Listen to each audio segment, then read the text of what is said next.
দেখো এই যে সেই লাডুর মনে হচ্ছে যে রোগটা হয়ে এতগুলো বিড়াল আমার মারা গেছে, ওর মনে হয় সেই রোগটাই হয়েছে। তো ডক্টর বললো যে ভালো ভালো যারা আছে তাদের থেকে ওদের আলাদা করতে। তো এই যে এখানে আমার এই ব্যালকনিতে এদের এইভাবে রেখেছি ঢেকে, যেহেতু খুবই ঠান্ডা।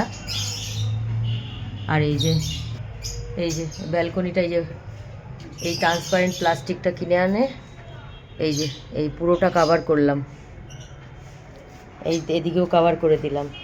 আর এই যে বিশেষ করে এই বাচ্চাটা আর এই যে এই বাচ্চাটা, এদের এই যে এরকম কালারেরই বমি হচ্ছে, এরকম কালারেরই এই যে এটা পটি, এগুলো পটি। কি করব, এই কাল রাত প্রায় 1টার কাছাকাছি এদের ঘরের বাইরে আমাকে বার করতে হলো। এই যে প্রথমে এই বাচ্চাটার হয়েছিল, তারপর দেখছি এই বাচ্চাটাও ঝিমাচ্ছে। আমার মনে হচ্ছে ওর মা বাইরে যায়, যেহেতু ও তো বাইরের বিড়াল, তোর মাই মনে হয় রোগটা নিয়ে এসছে। এই যে, কারণ ওর মাও 2 দিন ধরে খাচ্ছিল না। তো এখানেই পেটিতে সুন্দর করে থাকার ব্যবস্থা করেছি, কিছু করার নেই।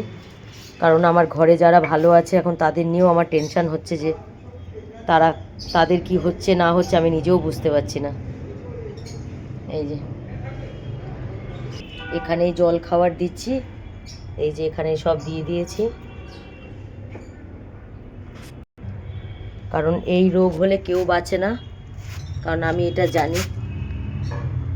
এই যে এই দুটো বাচ্চা তো খুবই ঝিমাচ্ছে, আর লাডুটাও খুব ঝিমাচ্ছে।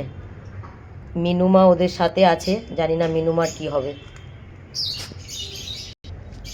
এই কদিন আগে এই রোগের পরিস্থিতিতে আমি পড়েছিলাম, এই কদিন যা ঠিক হলো। এই যে আবার লাডুর আগেরও 3টে বাচ্চা মারা গেছে এই রোগে, এবারও 3টে বাচ্চা হয়েছে, এবারও মনে হচ্ছে না কেউ বাঁচবে।